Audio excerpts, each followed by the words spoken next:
నమస్కారం. నా పేరు జ్యోతిర్మయి అండ్ ఈరోజు మనం డిస్కస్ చేసుకోబోయే టాపిక్స్ చియా సీడ్స్ ఎలా తింటే ఏ టైంలో తింటే బరువు తగ్గడానికి హెల్ప్ అవుతుంది. చియా సీడ్స్ అనేవి ఈ మధ్యకాలంలో మనం చాలా పాపులర్గా చూస్తున్నాం. వెయిట్ లాస్ డైట్స్లో కానీ, పుడ్డింగ్స్లో కానీ, స్మూతీస్లో కానీ చాలా ఎక్కువగా యాడ్ చేసుకుంటున్నారు. సో ఇలాంటి చియా సీడ్స్ నేను ఎప్పుడు తింటే నా బాడీకి హెల్ప్ అవుతుందో మనం ఈ వీడియోలో తెలుసుకుందాం. వెయిట్ లాస్ ఈ మధ్యకాలంలో ముగ్గురులో కనీసం ఒక్కరన్నా ఓవర్ వెయిట్తో బాధపడుతున్నారు.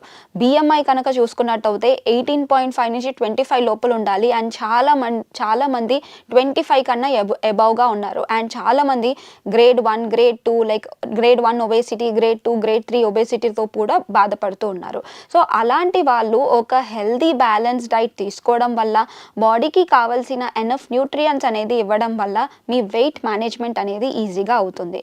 సో బరువు తగ్గించడానికి చాలా ఫుడ్స్ ఉన్నాయండి. అందులో మొదటిది మనం చియా సీడ్స్, అంటే ఈ మధ్య కాలంలో చియా సీడ్స్ చాలా చూస్తూ ఉన్నాం. సో ఈ చియా సీడ్స్ అనేవి ఎలా యూస్ చేయాలి, ఏ టైంలో తీసుకుంటే నాకు బరువు తగ్గడానికి హెల్ప్ అవుతుంది, ఈ సందేహాలన్నీ ప్రతి ఒక్కరిలో ఉంటుంది. చియా సీడ్స్ ఎలా తీసుకున్నా మనకి హెల్దీయే. చియా సీడ్స్లో vitamins, minerals, omega 3 fatty acids, ALA అంటే ఆల్ఫా లినోలిక్ యాసిడ్ రూపంలో ఉంటుంది. మనకి ఈపీఏ, డిహెచ్ఏ అండ్ ఏఎల్ఏ అనేవి చాలా ఇంపార్టెంట్. ఈ ఒమేగా 3 ఫ్యాటీ యాసిడ్స్ మనం తీసుకునే డైట్లో ఎక్కువగా ఉండేలాగా చూసుకోవాలి. సో ప్లాంట్ బేస్డ్ సోర్సెస్ కనుక చూసుకున్నట్టయితే చాలా తక్కువ ఫుడ్స్లో మనకి ఒమేగా 3 వచ్చేస్తూ ఉంటుంది. సో అందులో చియా సీడ్స్లోనే మనకి ఈ ఒమేగా 3 ఆల్ఫా లినోలిక్ యాసిడ్ రూపంలో లభిస్తూ ఉంటుంది. అండ్ దీని తోడుగా మనకి ఫైబర్ కంటెంట్ అనేది ఎక్కువగా ఉంటుంది.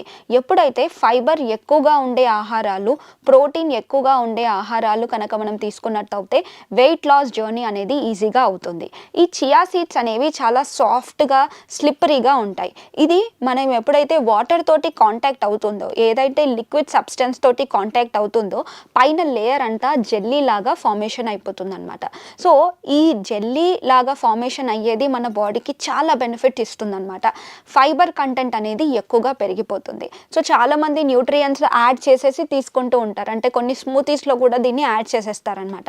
కొన్ని స్మూతీస్లో దీన్ని యాడ్ చేయడం వల్ల ఏమవుతుందంటే ఆ స్మూతీలో ఉండే న్యూట్రియంట్స్తో పాటు ఈ చియా సీడ్స్లో ఉండే న్యూట్రియంట్స్ కూడా ఎక్కువగా పెరుగుతూ ఉంటాయి. అంటే సుమారు మనం ఒక టీ స్పూన్, అంటే ఒక వెల్ బ్యాలెన్స్ డైట్ తీసుకోవాలన్నప్పుడు వెల్ బ్యాలెన్స్ డైట్లో మనకి కార్బోహైడ్రేట్స్, ఫ్యాట్స్, ప్రోటీన్స్ ఇవన్నీ పుష్కలంగా లభించాలి.